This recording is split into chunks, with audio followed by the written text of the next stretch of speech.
വചനവീഥിയിലൂടെ father ജെ.ബി. Puthur. വിശുദ്ധ മാർക്കോസ് രചിച്ച നമ്മുടെ കർത്താവ് ഈശോയുടെ പരിശുദ്ധ സുവിശേഷം.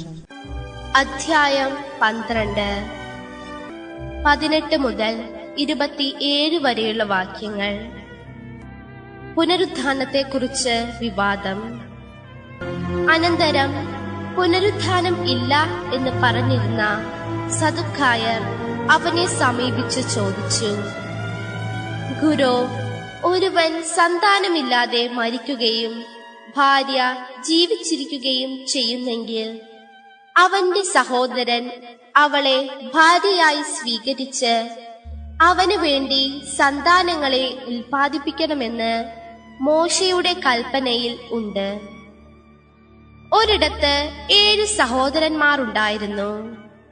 ഒന്നാമൻ ഒരുവളെ വിവാഹം ചെയ്തു. അവൻ സന്താനമില്ലാതെ മരിച്ചു. രണ്ടാമൻ അവളെ സ്വീകരിച്ചു. അവനും സന്താനമില്ലാതെ മരിച്ചു. മൂന്നാമനും അങ്ങനെ തന്നെ സംഭവിച്ചു. ഇങ്ങനെ 7 പേരും സന്താനമില്ലാതെ മരിച്ചു. അവസാനം ആ സ്ത്രീയും മരിച്ചു. പുനരുത്ഥാനത്തിൽ അവർ ഉയർത്തെഴുന്നേൽക്കുമ്പോൾ അവൾ ആരുടെ ഭാര്യയായിരിക്കും? അവൾ 7 പേരുടെയും ഭാര്യയായിരുന്നല്ലോ. യേശു അവരോട് പറഞ്ഞു, വിശുദ്ധ ലിഖിതങ്ങളോ ദൈവത്തിന്റെ ശക്തിയോ അറിയാത്തത് കൊണ്ടല്ലേ നിങ്ങൾക്ക് തെറ്റുപറ്റുന്നത്? എന്തെന്നാൽ മരിച്ചവരിൽ നിന്ന് ഉയർത്തെഴുന്നേൽക്കുമ്പോൾ അവർ വിവാഹം ചെയ്യുകയോ ചെയ്തു കൊടുക്കുകയോ ഇല്ല. മറിച്ച് അവർ സ്വർഗത്തിലെ ദൂതന്മാരെ പോലെ ആയിരിക്കും. മരിച്ചവർ ഉയർത്തെഴുന്നേൽക്കുന്നതിനെ കുറിച്ച് ദൈവം മുൾപടർപ്പിൽ നിന്ന് മോശയോട് അരുൾ ചെയ്തത് എന്താണെന്ന് മോശയുടെ പുസ്തകത്തിൽ നിങ്ങൾ വായിച്ചിട്ടില്ലേ? അവിടുന്ന് പറഞ്ഞു, ഞാൻ അബ്രാഹത്തിന്റെയും ദൈവവും ഇസഹാക്കിന്റെ ദൈവവും യാക്കോബിന്റെ ദൈവവും ആണ്. അവിടുന്ന് മരിച്ചവരുടെ കൂടെയല്ല, ജീവിക്കുന്നവരുടെ ദൈവമാണ്. നിങ്ങൾക്ക് വലിയ തെറ്റുപറ്റിയിരിക്കുന്നു. പ്രതിസന്ധികളെ അഭിമുഖീകരിക്കുന്ന യേശു. യേശുവിനെയും യേശുവിന്റെ ജീവിതത്തെയും കൂടുതൽ അടുത്തറിയാൻ ആത്മാർത്ഥമായിട്ട് ആഗ്രഹിക്കുന്ന ഏതൊരുവനും യേശു ജീവിതത്തിൽ ഉടനീളം നേരിടാനിടവന്ന പ്രതിസന്ധികളും എതിർപ്പുകളും പരീക്ഷണങ്ങളും കുതന്ത്രങ്ങളും അവയെ നേരിട്ട വിധവും കണ്ടും കേട്ടും മനസ്സിലാക്കുമ്പോൾ യഥാർത്ഥത്തിൽ അത്ഭുതം ആണ് വ്യക്തികളിൽ ഉണ്ടാകാനിടവരിക.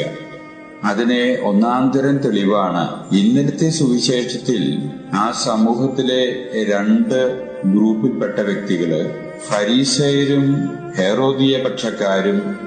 അവര് ജന്മനാൽ തന്നെ ശത്രുക്കളായിരുന്നു എന്ന് പറയുന്നത് കൂടുതൽ ശരി. അത്തരത്തിലുള്ള 2 ഗ്രൂപ്പുകാര് യേശുവിനെ എതിർക്കുക എന്നുള്ള ഏക അജണ്ടയിൽ ഒന്നിച്ചു ചേർന്നുകൊണ്ട് യേശുവിന്റെ അടുത്ത് വന്ന് സൗഹാർദ്ദം നടിച്ചുകൊണ്ട് സീസറിന് നികുതി കൊടുക്കുന്നത് നിയമാനുസൃതമാണോ അല്ലയോ എന്ന ആ ചോദ്യത്തിന് യേശു നൽകിയ ഉത്തരം സീസറിനുള്ളത് സീസറിനും ദൈവത്തിനുള്ളത് ദൈവത്തിനും കൊടുക്കുക എന്ന് കേട്ടപ്പോൾ ഈ വന്നവരൊക്കെ ലജ്ജിതരാകുകയും വിസ്മയഭരിതരാകുകയും ചെയ്ത് തിരിച്ചുപോയി എന്ന് സുവിശേഷകൻ നമ്മോട് പറയുന്നു. അതിനുശേഷം ഇതാ ഇന്നത്തെ സുവിശേഷത്തിൽ മറ്റൊരു ഗ്രൂപ്പ് യേശുവിനെ സമീപിക്കുകയാണ്. ഈ ഗ്രൂപ്പ് സദുക്കായർ എന്ന് പറയുന്ന വിഭാഗത്തിൽപ്പെട്ടവരാണ്. ഇവര് പുനരുത്ഥാനത്തിൽ വിശ്വസിക്കുന്നവരല്ല. അവരെ സംബന്ധിച്ച് മനുഷ്യന്റെ ജീവിതം ഈ മണ്ണിലോട് കൂടി അവസാനിച്ചു. ഇതാണ് അവരുടെ പ്രത്യയശാസ്ത്രം തന്നെ. എന്നാൽ പുനരുത്ഥാനത്തെ സംബന്ധിച്ചിടത്തോളമുള്ള യേശുവിന്റെ പ്രബോധനങ്ങള് ഇവരുടെ ചിന്തയനുസരിച്ച് തികച്ചും ബാലിശവും അർത്ഥശൂന്യവും യുക്തിരഹിതവുമാണ് എന്നാണ് ഇവരുടെ നിലപാട്.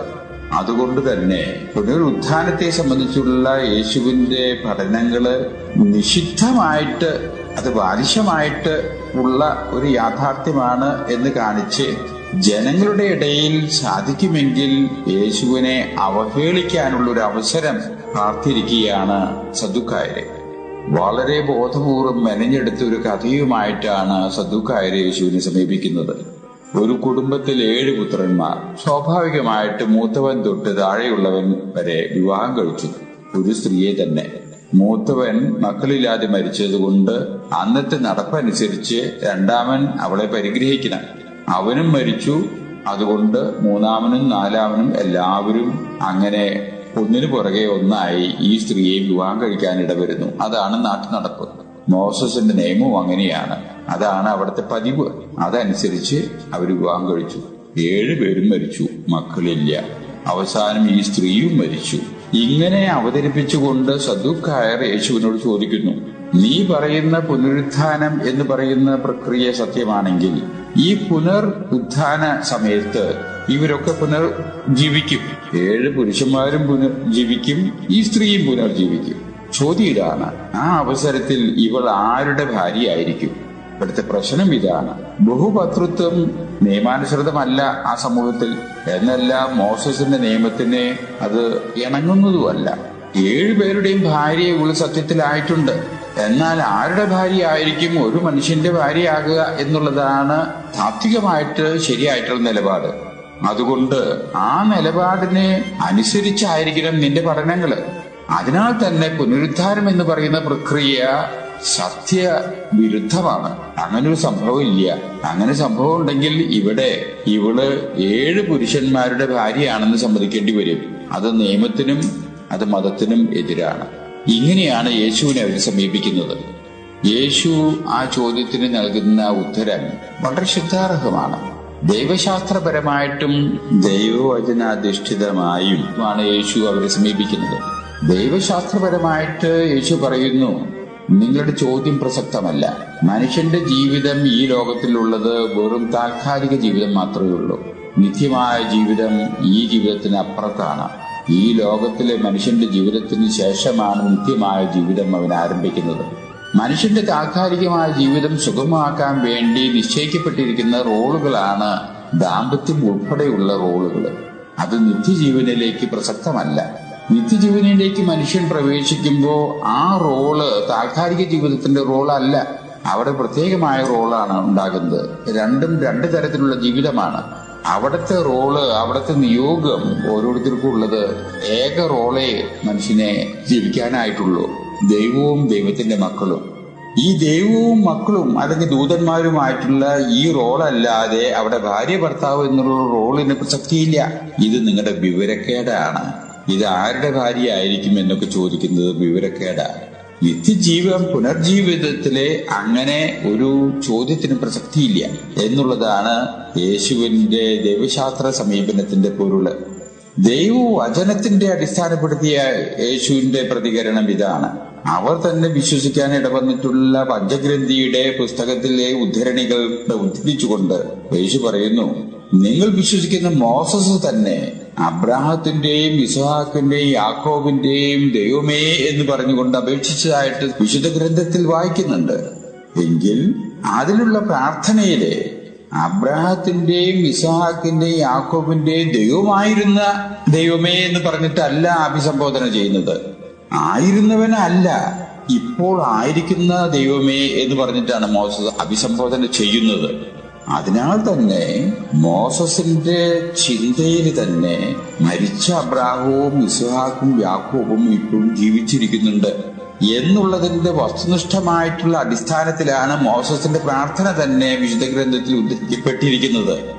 അതുകൊണ്ട് നിങ്ങൾ മോസസിനെ ഉദ്ധരിച്ച് പറയുകയാണെങ്കിൽ അതിനാൽ തന്നെ മോസസ് പുനരുത്ഥാനത്തെ അംഗീകരിക്കുന്നതായിട്ട് വേണം വിശുദ്ധ ഗ്രന്ഥം സാക്ഷ്യപ്പെടുത്തുന്നതായിട്ട് നിങ്ങൾ അംഗീകരിക്കേണ്ടി വരും. അതുകൊണ്ട് നിങ്ങളുടെ ഈ ചോദ്യങ്ങൾക്ക് ഒരു പ്രസക്തിയുമില്ല. അത് വിവരക്കേടാണ്.